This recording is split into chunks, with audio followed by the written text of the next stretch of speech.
Here's kind of a fun one. It says find the dot product given the angle between two functions is this. So we know that the inverse cosine of our rule is going to be the following. The dot product of u and v over their magnitude, u and v. That's going to equal theta. Well, if I just switch everything around, I get the cosine of theta equals u dotted with v over the magnitude of u v. Okay? That's just our inverse property right there. So we want the cosine of pi over 6, which we know, get the dot product, u dotted with v over, we know the magnitude, that's 100 times 250. So the cosine of pi over 6, that's our pi over 6, cosine is the square root of 3 over 2. So that's root 3 over 2 equals u dotted with v, that's an exact value, over, 25, 0, 2 more zeros, 0, 0. So therefore, if I solve it, u dot with v equals 2,500 times, or 25,000 times square root of 3 over 2, which is just 12,500 root 3. And there's our answer right there. Very easy. Just a little bit of algebra right there.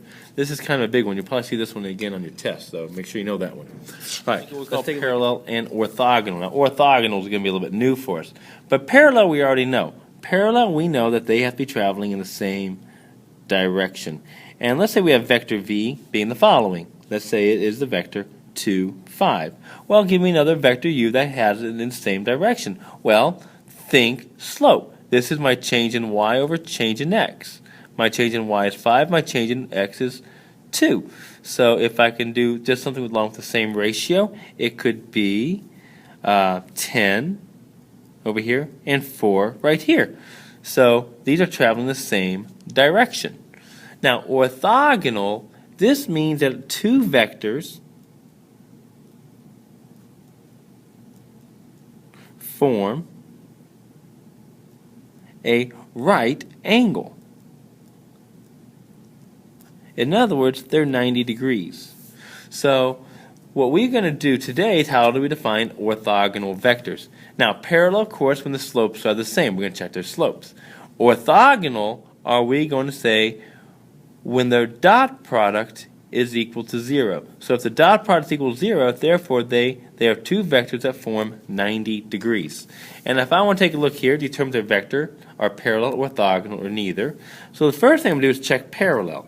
Parallel is easy. So vector u, its slope is the change.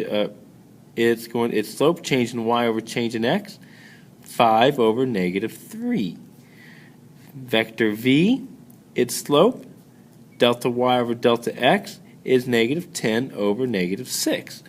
I take a look here. I get negative 5/3. This, positive 10. Sorry about negative 10. That's a positive 6. There we go. I get negative 5/3 here, negative 5/3 here. They are parallel. Okay, so vector 2. If we try 2, I want to determine if these are parallel. I check their slope. Ready? For vector u, I check the slope first. It's delta y over delta x. It's 2 over negative 3. Vector v, we're going to check that one, delta y over delta x, and we get, what is that? 6 over 4. Now this becomes negative 2/3. This is positive 3/2. Now, you might recognize something right here if you notice. Take a look at those two. We know that these are perpendicular. Now, how do you know they're perpendicular? From Algebra 1, opposite reciprocals. Okay? But we want to verify that using the dot product. And what the dot product tells us to do is to multiply these out. Remember, this is negative 3, 2, and this is 4, 6. So to get their dot product, we're going to take negative 3 times 12. I'm saying negative 3 times 4, which is negative 12. Add to that 2 times 6, which is 12, and I get 0. So therefore, these are perpendicular or orthogonal. Orthogonal. Which is the same thing as perpendicular. Orthogonal is the same thing for perpendicular for lines. So orthogonal just goes with vectors. Okay? All right. Now the last thing we're going to take a look at today is what we call projection. Okay? Now projection is the part or projection that one vector places on another. It's kind of like a shadow problem. Okay? So basically this, if I have vector u traveling in this direction, well, let's call this vector v. Okay? And we have vector v traveling in this direction, going up. We want to know what part of v projects onto u. So if I kind of like, if you imagine like the sun standing straight above here, shining straight down. This distance right here is called the projection of v on u.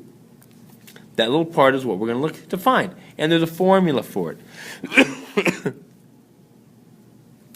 To get the projection of, let's say, or the part of u that projects onto v, now I kind of switched it around over here, okay? To get the projection of part of u that projects on the v, we use this formula. So, and it says the projection sub v of u is the dot product of v over the magnitude of v squared. So that was u, remember? There we go. So my rule is this: find the projection of u onto v, and then write u as the sum of two orthogonal vectors, one of which is the projection of u. So I want to get the projection of this, okay? So let's first talk about how we get the projection, okay? So to get the projection of v onto u, it says take the dot product of u and v, so 4, 2, dotted with 1, negative 2, divide that by vector v squared, or the magnitude, of v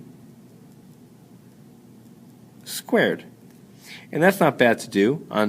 Multiply that then by v.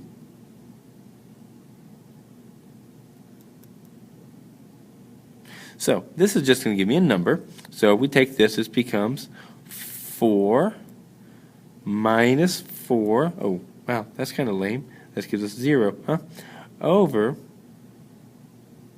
you know what? Let's change this. Let's make this a negative 3. So make that a negative 3. We can't have it be 0, otherwise what's the fun in that? So minus 6, we'll make that negative 6 then. And this becomes a negative 3, and make that a negative 3. We don't want it to be too boring. And on the bottom, we're going to get the magnitude squared. 1 plus 4 squared, and we're going to multiply that by 1, negative 3. So what do we get? Negative 2 over 5 times 1, 3. And this becomes negative 2/5, comma, 6/5. So that's the projection on v onto u. Now next we're going to take a look at how we get the sum of two orthogonal vectors. Tomorrow we're going to take a look at how we can write these as a sum of two orthogonal vectors. That shouldn't take us very long in class, okay? So I'll see you then. So try these again if you need to tonight, okay? Thank you. Bye.